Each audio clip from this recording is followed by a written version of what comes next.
प्यारे दोस्तों, आज मैं जिस विषय पर विचार व्यक्त करने जा रही हूँ वह है डिजिटल दुनिया के वादों और इरादों में बड़ा फ़र्क होता है। डिजिटल भारत प्रोग्राम भारत को समृद्ध करने की दिशा में भारत की नई पहल है। इसके द्वारा देश को डिजिटल रूप से सशक्त करना ही हमारा लक्ष्य है। पर क्या आज जब हम सुबह उठते ही अपना फ़ोन हाथ में उठाते हैं और ऐप्स की दुनिया का सफ़र शुरू। कुछ लोग जागते ही फिटनेस ऐप खोलते हैं, तो कुछ अपने गुरुजी के ऐप पर सुनते हैं प्रवचन।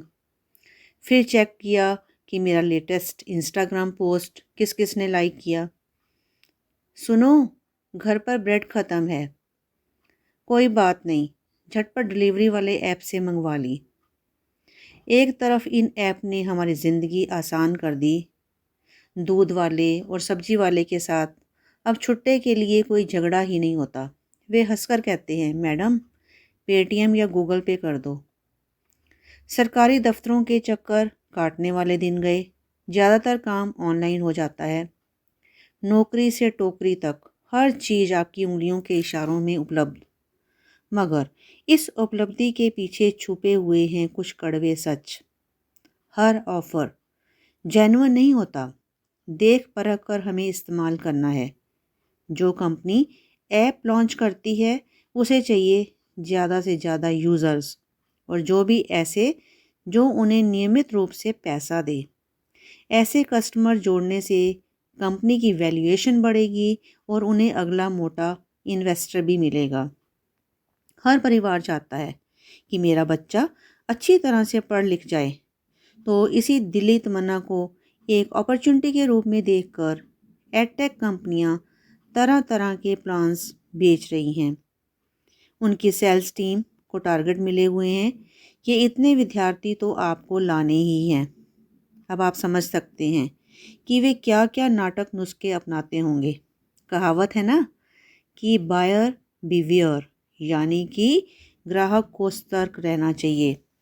अफसोस की बात यह है कि कंपनियां ऐसे लोगों को टारगेट कर रही हैं जिनके पास ज्ञान कम है और पैसा भी, मगर बच्चे के भविष्य के लिए कुछ भी करने को तैयार हैं। जितनी बातों में आकर वो साइन अप कर लेते हैं, लेकिन जो बताया जाता है वो सर्विस मिलती ही नहीं।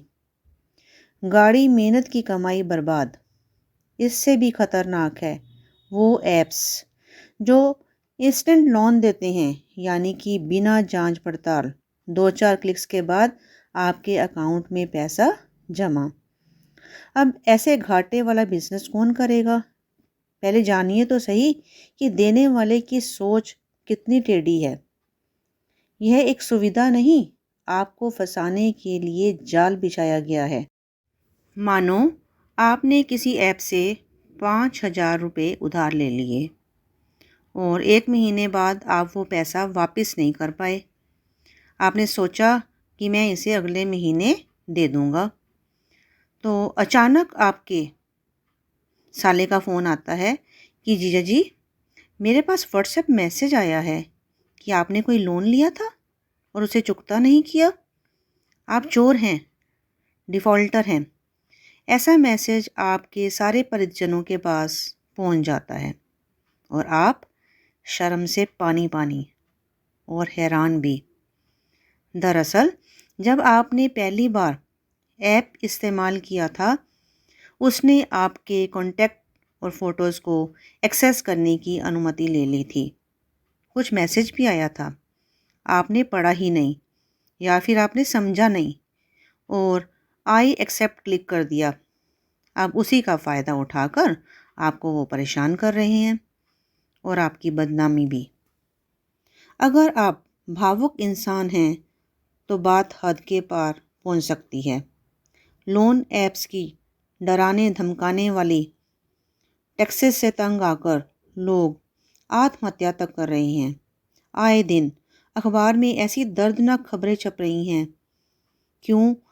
क्योंकि हमारे समाज में हर इंसान को अपनी इज्जत जान से भी ज़्यादा प्यारी है। अच्छा यही होगा मित्रों कि आप ऐसे लोन्स के चक्कर में ना पड़ें। अगर पैसे की तंगी है तो खर्चे किसी तरह कम करें या फिर आमदनी बढ़ाने के तरीके सोचें। गेट रिच क्विक स्कीम से आज तक कोई अमीर नहीं बना है, चाहे चिट फंड हो या फिर क्रिप्टो करेंसी। वादों और इरादों में ज़मीन आसमान का फ़र्क होता है। हर टेक्नोलॉजी के दो पहलू होते हैं और टेक्नोलॉजी परमाणु ऊर्जा से इंसान बम भी बना सकता है या फिर घर घर बिजली भी पहुंचा सकता है। तो मित्रों, मैं यही कहना चाहूँगी, टेक्नोलॉजी की लगाम हाथ में रहनी चाहिए, नहीं तो लुढ़क सकते हैं, चोट लग सकती है। आप मोबाइल जेब में शान से रखिए, मगर उसके मालिक बनिए, गुलाम नहीं। दोस्तों, अगर आपको मेरी वीडियो पसंद आए तो लाइक करें, शेयर करें और सब्सक्राइब करें।